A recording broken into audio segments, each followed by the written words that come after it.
नमस्कार बच्चों आज इस वीडियो में हम चौथी कक्षा हिंदी के पहले पार्ट की एक वर्कशीट करने वाले हैं। पहला पार्ट आपकी एक कविता है जिसका नाम है मन के भोले भाले बादल। ये कविता मैं आपको पढ़ा चुकी हूँ, शब्दार्थ भी हमने कर लिए थे और प्रश्नोत्तर भी कवर कर चुके हैं। तो उम्मीद है कविता आप सभी को अच्छे से समझ में आ गई होगी। अब बात करते हैं कुछ अतिरिक्त प्रश्नोत्तर की, कुछ एक्स्ट्रा क्वेश्चन आंसर्स की, जो कि एग्जाम पॉइंट ऑफ व्यू से इंपॉर्टेंट हो सकते हैं। तो चलिए केवीएस की वर्कशीट अभी डिस्कस करेंगे। उससे पहले अगर कोई भी बच्चा नया हो चैनल पर, आप चैनल को सब्सक्राइब कर लीजिए, बेल आइकन को प्रेस कर लीजिए। चलिए शुरू करते हैं। अध्याय 1 मन के भोले भाले बादल। सबसे पहले कुछ वस्तुनिष्ठ प्रश्न है जहां पर आपको 4 विकल्प दिए हुए हैं और आपको सही विकल्प चुनना है। पहला प्रश्न है, कविता में बादलों ने किसके समान पंख लगाए हुए हैं? आपके विकल्प है ए चिड़िया के समान, पक्षियों के समान, परियों के समान या फिर जोकर के समान। जोकर के जैसी तो उनकी तोंद है, उनके जो पंख है वो परियों के जैसे हैं। एक लाइन है ना आपके इसमें, कुछ परियों से पंख लगाए, मतलब कि यहाँ पर ग जो विकल्प है आपका सी ऑप्शन वो सही है। बादलों के थैलों में क्या है? मिट्टी, पानी, धुआं, ओस। तो बादलों के थैलों में पानी है, इसलिए आप देखते होंगे कि जब बादल आते हैं तो उसके बाद बारिश आती है, मतलब कि वो पानी बरसाते हैं, यानी कि ख ऑप्शन आपका सही है। तीसरा विकल्प है, किसी की नाच सुनते हुए बादल क्या बजाते हैं? ढोलक, ढोल, मृदंग, तबला, शहनाई और तानपुरा, सितार और सारंगी। तो किसी की नाच सुनते हुए बादल ढोलक, ढोल बजाते हैं। बादल बरसकर कहाँ बाढ़ लाते हैं? घर में, समुद्र में, छत पर, नदी नालों में। कविता की ही लाइन है, बाढ़ नदी नालों में लाते, मतलब घ विकल्प आपका सही है। नदियों में और नालों में वो बाढ़ लाते हैं क्योंकि वो पानी से भर जाते हैं बारिश के बाद। यह कविता किसके बारे में है? इंद्रधनुष के, बादलों के, मोर के या वर्षा के? तो ये जो कविता है ये वर्षा के माफ करिएगा, बादलों के बारे में है। ख विकल्प आपका सही है। गुब्बारे जैसे गाल किसके है? आसमान के, बच्चों के, बादलों के या फिर जोकर के? तो गुब्बारों जैसे बाल है बादलों के। बादल क्या लाते हैं? पानी, मौसम, आंधी, धूल। बादल अपने साथ पानी लेकर आते हैं जिससे वो फिर बारिश करते हैं। बादल मन के कैसे है? आज्ञाकारी, भोले भाले, समझदार, क्रूर। तो मन के भोले भाले हैं बादल। अगला प्रश्न है, आपको सही और गलत का निशान लगाना है। बादल के गाल जोकर जैसे हैं? बिल्कुल नहीं, उनकी तोंद जोकर जैसी है, उनका पेट जोकर जैसा है, गाल उनके गुब्बारे जैसे हैं। कुछ बादल कुबड़ वाले ऊंटों जैसे दिखते हैं, बिल्कुल सही है। बादल किसी की भी कुछ भी नहीं सुनते हैं, ये भी बिल्कुल सही है।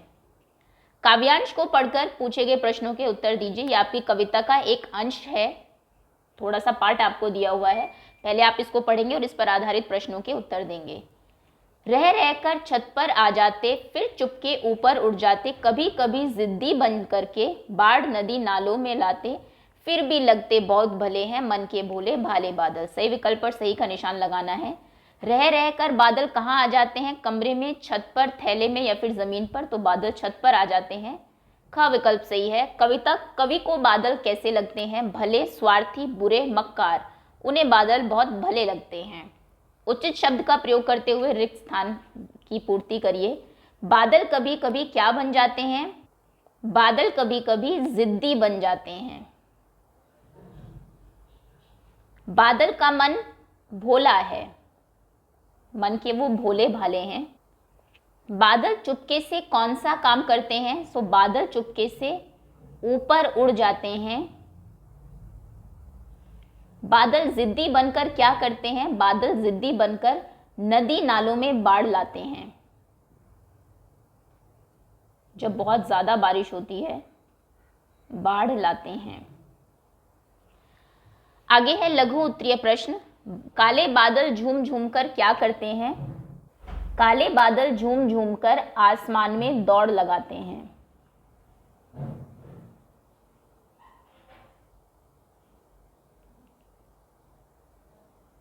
अगला प्रश्न है, कुछ बादल किस प्रकार पानी बरसाते हैं? कुछ बादल झरझर करके पानी बरसाते हैं।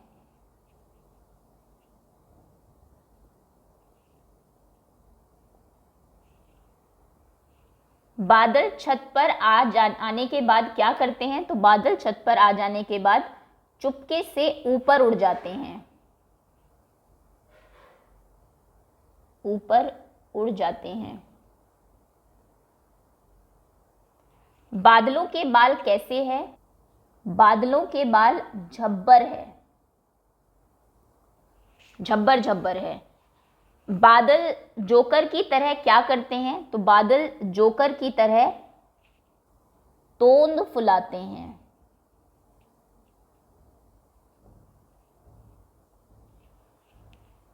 अगला प्रश्न है, अब लघु उत्तरीय प्रश्न है, कवि को बादल किस रंग, रूप और आकार के लग रहे हैं? कवि को बादल काले रंग के, जोकर जैसे, जोकर हाथी व ऊंट जैसे लग रहे हैं, ऊंट के आकार के लग रहे हैं।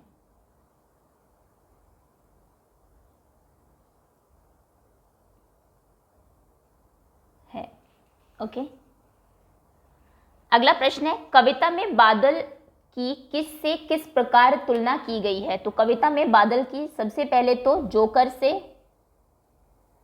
तुलना की गई है। क्यों? क्योंकि वो उनकी तरह तोंद फुलाए हुए हैं, तोंद फुलाने में तुलना की गई है। उसके बाद हाथी से उनकी तुलना की गई है, सूंड उठाने में। उसके बाद उनकी तुलना ऊंट से, उसके कुबड़ वाले ऊंट से की गई है, कुबड़ वाले ऊंट से। अगला प्रश्न है, कवि को बादलों का स्वभाव कैसा लगता है? कवि को बादलों का स्वभाव भोला भाला, भोला भाला परंतु कभी कभी जिद्दी भी लगता है। कभी कभी वो बहुत जिद्दी हो जाते हैं और नदी नालों में बाढ़ लाते हैं, लेकिन फिर भी मन के लगते हैं कि बहुत भोले भाले हैं, कुछ हमारी भलाई के लिए ही वो कर रहे हैं बारिश। कभी कभी जिद्दी भी लगता है। अगला प्रश्न है, कवि ने बादलों को किस किस के समान बताया है? कवि ने बादलों को जोकर के, हाथी के व ऊंट के समान बताया है।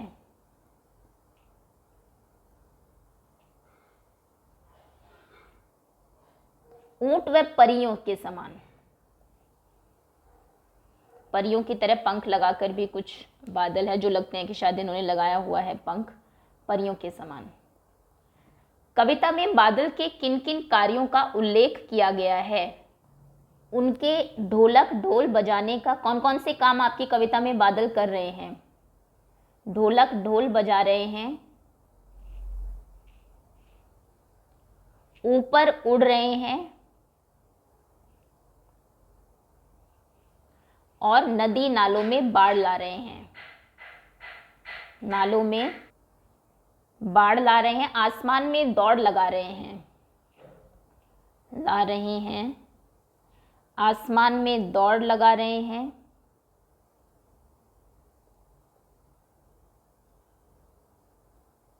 और रहे हैं, आपस में टकरा रहे हैं।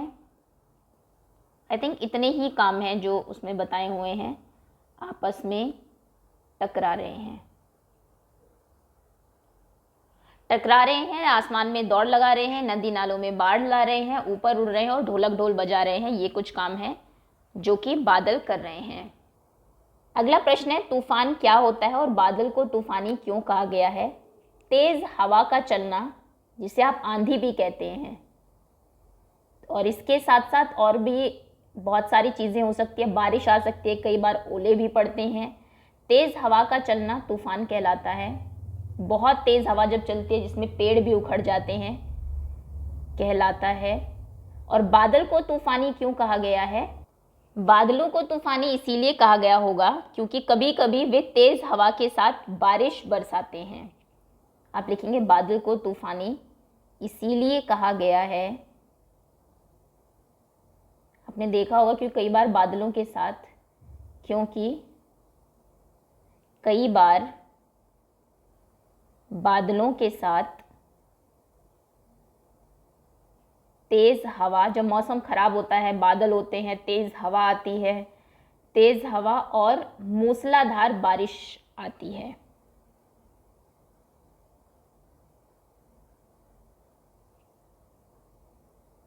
ठीक,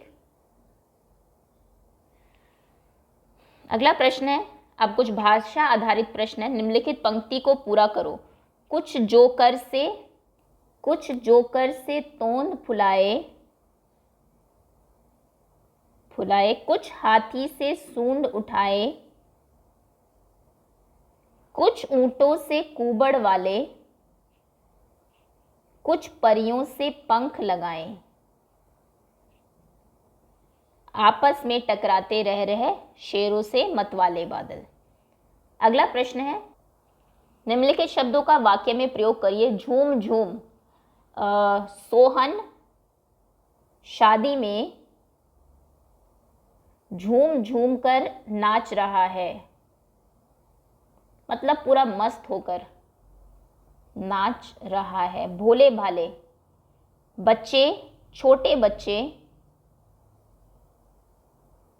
छोटे बच्चे बहुत भोले भाले होते हैं, झर झर होते हैं।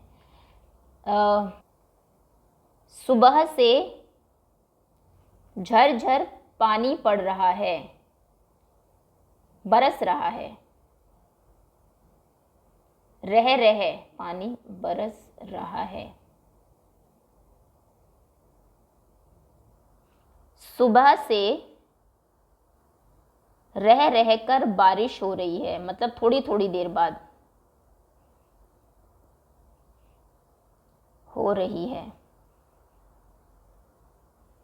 कविता में झब्बर और गुब्बारे शब्द प्रयोग किए गए हैं। ये दोनों शब्द दो व्यंजन आधा ब पूरा ब से निर्मित है। झब्बर, इसमें भी आधा ब और पूरा ब आता है। गुब्बारे, नीचे दिए गए दो व्यंजनों से नए शब्द बनाइए। आधा का और क। चक्कर,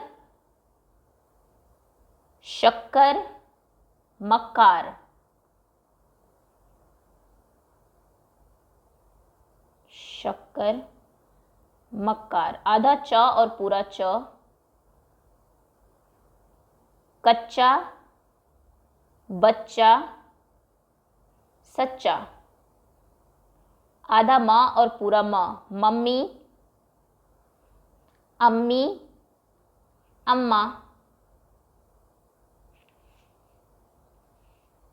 आधा द और पूरा द। जिद्दी, जिद्दी, कद्दू। आधा द और पूरा द। दद्दू।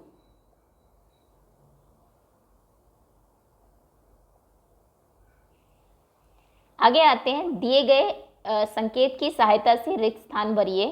संकेत, परी सी सुंदर लड़की, हाथी सी विशाल दीवार या बड़ी दीवार, जोकर सा मुस्कुराता हुआ चेहरा, मुस्कुराता चेहरा। जोकर देखा होगा आपने, हमेशा हंसता रहता है। गुब्बारे से गोल, ये गलत मिसप्रिंट हो गया है, गाल। शेर सा मजबूत पहलवान, कुएं सा काला अक्षर, दूध सा सफेद कुर्ता। ठीक, तो इस तरीके से इनसे आप कंपेयर करके इस जैसा उसकी क्या विशेषता है और आप उसको किससे कंपेयर कर रहे हैं। रुई सा मुलायम कपड़ा। कविता में लाते जाते जैसे समान ध्वनियों वाले शब्दों का प्रयोग किया जाता है। ऐसे शब्द तुक वाले शब्द कहलाते हैं। कविता से छांटकर तुक वाले शब्द लिखने हैं आपको। पानी, शैतानी, उठाए, फुलाए, गालों, बालों, जाते, लाते। ये कविता से ही शब्द आपने चुनने हैं।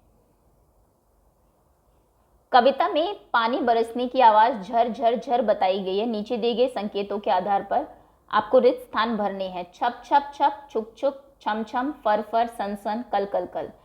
नदी बहती है कल कल कल करके। जैसे पानी बरसता है झर झर झर, नदी बहती है कल कल कल, हवा बहती है सन सन सन, पायल बजती है छम छम छम छम छम छम, रेल चलती है छुक छुक छुक,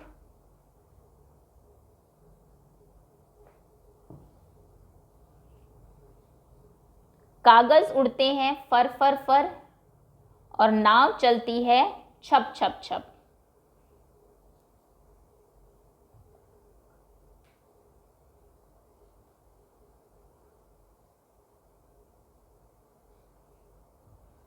अगला प्रश्न है, नीचे जो वाक्य दिए गए हैं इनमें प्रयुक्त संज्ञा शब्द पे गोला लगाना है। राम ने गाया, तो राम जो है ये आपकी संज्ञा है। संज्ञा किसी का भी नाम होता है। मैं दिल्ली में रहता हूँ, दिल्ली जगह का नाम है, इसलिए ये आपकी संज्ञा हो गई। रुई उड़ रही है, रुई संज्ञा है। बादल आ गए, बादल संज्ञा है, क्योंकि उनका वो नाम है। ये आपकी संज्ञाएं हो गई। निम्नलिखित शब्दों की वर्तनी शुद्ध करो। गुब्बरे, तो ये गुब्बारे होना चाहिए, गुब्बारे।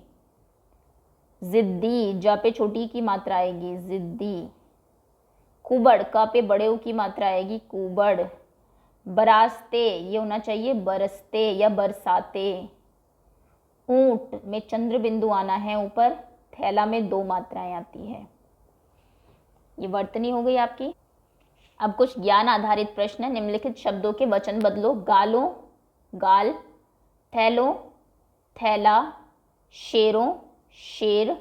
गुब्बारों, गुब्बारा। ये बहुवचन आपको दिए हुए हैं, एक वचन लिखना है। एक गुब्बारा बहुत सारे के लिए होगा, तो गुब्बारों, शेर शेरों, थैला थैलों, गाल गालों। अगला प्रश्न है, निम्नलिखित शब्दों का एक एक पर्यायवाची शब्द आपको लिखना है। मैं 2-2 बता देती हूं आपको। बादल, मेघ, जलधर। आसमान, आकाश, नभ। पानी, जल, नीर। नदी, सरिता, तटिनी। वाहिनी भी अगर आप याद रख सकती है वो भी होता है। ठीक है, ये आपके पर्यायवाची शब्द हो गए। 2-2 पर्यायवाची शब्द इनके आप जरूर कर लेना, हो सकता है एग्जाम में आपसे पूछ लिए जाए। रचनात्मक लेखन, नीचे दिए गए बिंदुओं की मदद से वर्षा ऋतु पर एक अनुच्छेद लिखो। आपको यहाँ पर सब दिया ही हुआ है वर्षा ऋतु के बारे में। वर्षा ऋतु मुझे बहुत अच्छी लगती है। इसमें आसमान में काले बादल घिर आते हैं। वर्षा ऋतु के समय बादल गरजने लगते हैं, फिर रिमझिम रिमझिम बूंदें पड़ने लगती है। मौसम बहुत सुहावना हो जाता है। लोग घर के बाहर छाता लेकर या रेनकोट पहनकर निकलते हैं। बच्चे कागज की नाव बनाकर खेलते हैं। तो इस तरीके से इनको इस्तेमाल करके आप वर्षा ऋतु के बारे में एक अनुच्छेद लिख देंगे, और इसी के साथ आपकी वर्कशीट भी पूरी होती है। उम्मीद है पाठ और अच्छे से आपको समझ में आ गया होगा। एक बार पुनरावृत्ति भी हो गई और आपके एग्जाम के लिए प्रिपरेशन भी हो गई। बहुत बहुत धन्यवाद आपका।